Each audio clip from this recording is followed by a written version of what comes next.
Should Kamala Harris run for California governor in 2026 after polls show her leading?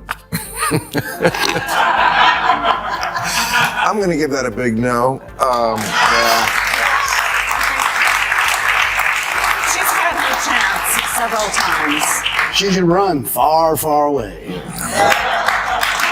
I think Kamala Harris would make a great president of a university. Why put her out there? It looked like when your dad goes with the young woman to help buy a car, when dad comes along. I mean, why? She hadn't done an interview in so long. Or maybe that's the strategy. They look like a married couple. They look like every interracial couple in every commercial.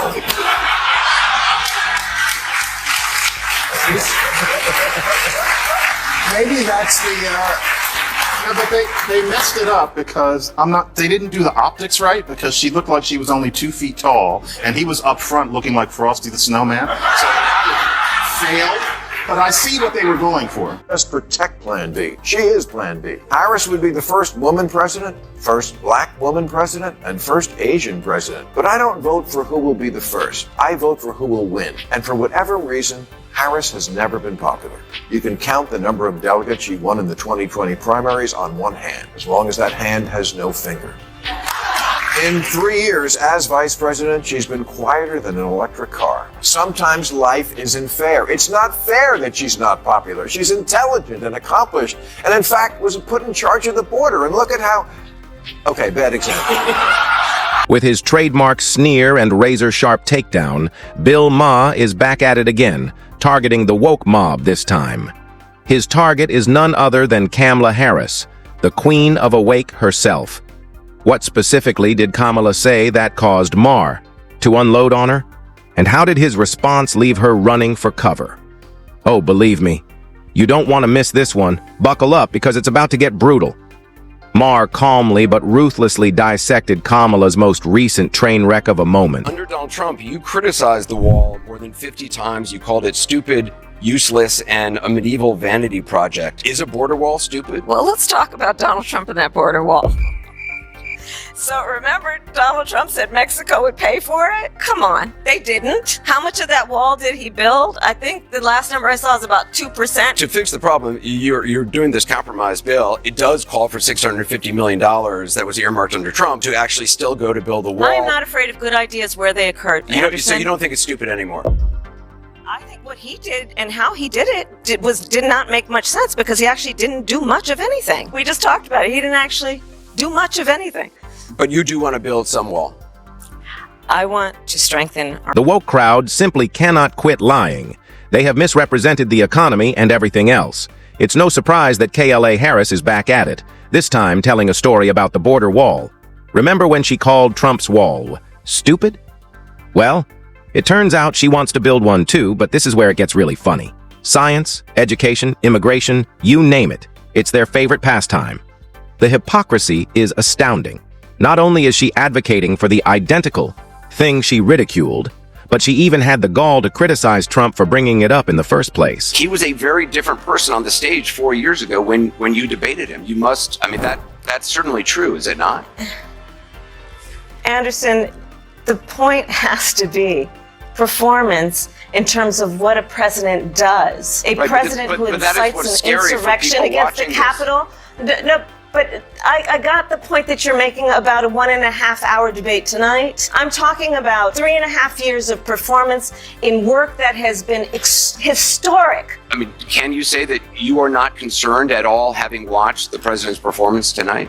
It was a slow start. That's obvious to everyone. I'm not going to debate that point. I'm talking about the choice in November. In addition to lying, Kamala Harris is an expert at obfuscation and skirts the issue, avoids direct responses, and conceals any meaningful answer beneath a pile of illogical phrases.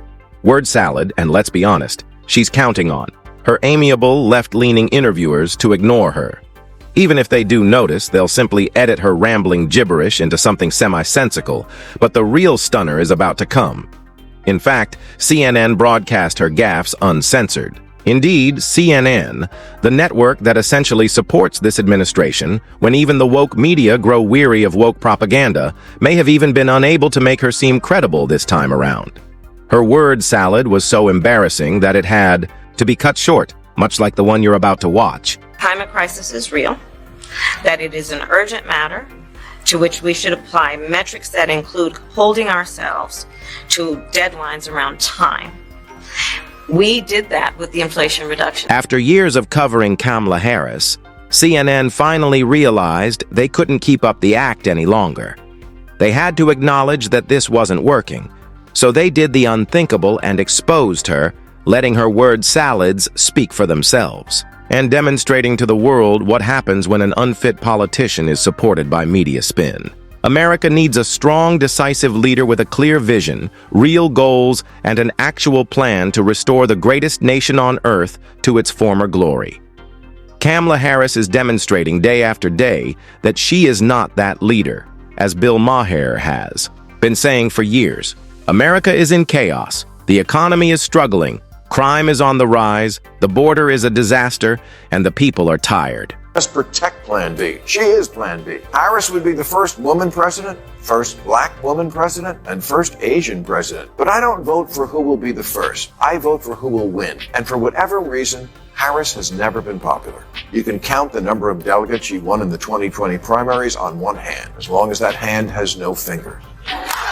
In 3 years as vice president, she's been quieter than an electric car. Sometimes life isn't fair. It's not fair that she's not popular. She's intelligent and accomplished, and in fact was put in charge of the border. And look at how... Okay, bad example. No matter how many interviews she does or how many stage photo ops she attends, Harris has never been popular because she simply lacks the ability to connect with people. She always comes off as forced, awkward, and completely out of touch. She uses a meaningless platitude, laughs inappropriately, and delivers word salads so incoherent that even her own supporters wince. Let's face it, her unpopularity isn't just a Republican talking point. Even Democrats aren't thrilled about her. Every attempt to rebrand her as a capable leader has failed, and her approval ratings have been in the gutter since day one.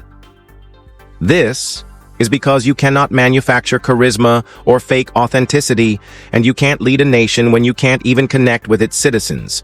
The worst part is that you are ignoring the issues that actually affect regular Americans. She focused her whole campaign on identity politics rather than leadership strategies or resolving the nation's issues. Everything revolved around checking boxes. Unfortunately, I don't think Kamala Harris has a bright future in politics. Sure, she would have been the first black woman president, but how does it put food on people's tables, cut gas costs, stop crime, or protect the border? Should Kamala Harris run for California governor in 2026 after polls show her leading? I'm going to give that a big no. Yeah. She's had her chance several times. She should run far, far away. Yeah, I think Kamala Harris would make a great president of a university. Maher doesn't mince words, does he? When he goes in with his signature smirk and razor-sharp wit. He delivers brutal truths wrapped in sarcasm, so cutting it slices right through the nonsense. And this time, his target was none other than Kamala Harris. He didn't just criticize her. He eviscerated her piece by piece. He tore apart her empty rhetoric, her blatant hypocrisy, and her inability to answer a simple question without spiraling into a word salad disaster. It wasn't just a takedown. It was a masterclass in exposing political fraudulence. But here's the thing. This isn't some right-wing commentator going after Kamala. This is Bill Maher, a liberal who's been in the game for decades, and even he couldn't stomach the absurdity anymore. That's how bad it's gotten. And the best part, he did it calmly. No shouting, no theatrics, just cold, hard logic delivered with the kind of smirk that says, come on, Kamala. Even if you don't believe this bullshit, you know she's in big trouble when even Ma calls her out because, in the end, the American people can only take so much gaslighting before reality hits them in the face, and Ma simply did the slapping for them. Unfortunately, other media outlets have also noted Harris's ranting, and here's what CBS found. The work that we do diplomatically with the leadership of Israel is an ongoing pursuit around making clear our principles. Well, let's start with this. On this subject, The aid that we have given Israel allowed Israel to defend itself against 200 ballistic missiles that were just meant to attack the Israelis and the people of Israel. And I think that is the most recent example of why what we do to assist in their defense around military aid is important. And when we think about the threat that Hamas, Hezbollah presents, Iran, I think that it is without any question our imperative to do what we can to allow Israel to defend itself against those kinds of attacks. Can you imagine Kamala Harris as President of the United States? Seriously picture it. Imagine her standing before the United Nations delivering one of her signature word salad specials, rambling in circles, while world leaders sit there, struggling to make sense of what they just heard. Now imagine her in a high-stakes bilateral meeting, trying to negotiate with China, Russia, or Iran, only to start cackling awkwardly when pressed on a tough question. We'd be done for the embarrassment. Wouldn't just be national, it would be global. Our allies would cringe, our adversaries would smirk, and America's reputation as a world leader would take a nosedive because if she can't even handle a softball interview without tripping over her own words, how on earth is she supposed to handle the nuclear codes? Leadership requires strength, vision, and the ability to communicate effectively. Kamala Harris has none of the above, Harris' presidency wouldn't just be a disaster, it would be an inter-AAL joke, and unfortunately, we would be the punchline. Let's go to a more typical Kamala speech. This is from last week. I know you miss her vacuous word salads. I miss them. Because then what do we have left? And the way that I see it also is that when we think about like these moments where we see things that are being taken,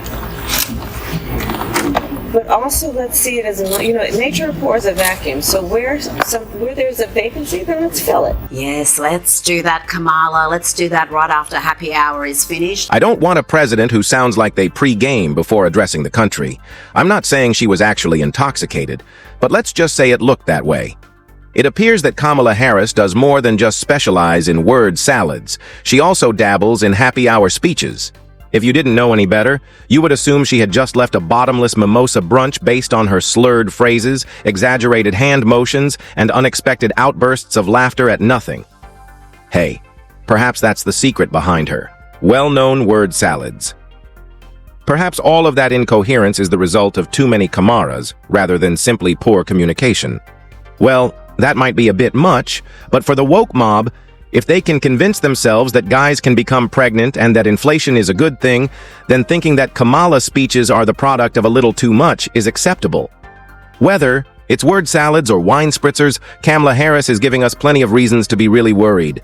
Chardonnay isn't that insane. That much is certain. He is replacing the vice president. Just very popular. Maybe seem to work out. Here's the problem with the Democratic Party. They're so boxed in by identity politics that you cannot conceive of a Democratic ticket that doesn't have a woman, person of color on it, and pretty soon you're going to line up behind that gay Latino, and you're going to have, a deaf Eskimo. Bill Maher's right. People are struggling to pay their bills due to skyrocketing inflation, failing policies, and a government more focused on virtue signaling than actual solutions, not a lack of diversity initiatives. The sooner the Democratic Party stops caving into identity politics and begins addressing the true needs of Americans, the better off they will be. That's all for today, people. If you liked our frank commentary, please hit the like button and subscribe to this channel for more videos like this one. If you think that getting rid of Kamala Harris would really help their political campaign, do you know what? She's a liability. Every time she speaks, she either embarrasses herself or exposes the administration's blatant incompetence. Even her own party is at a loss for what to do with her. If Democrats think they can just quietly push her aside, they have another thing coming. The woke mob they created won't allow it.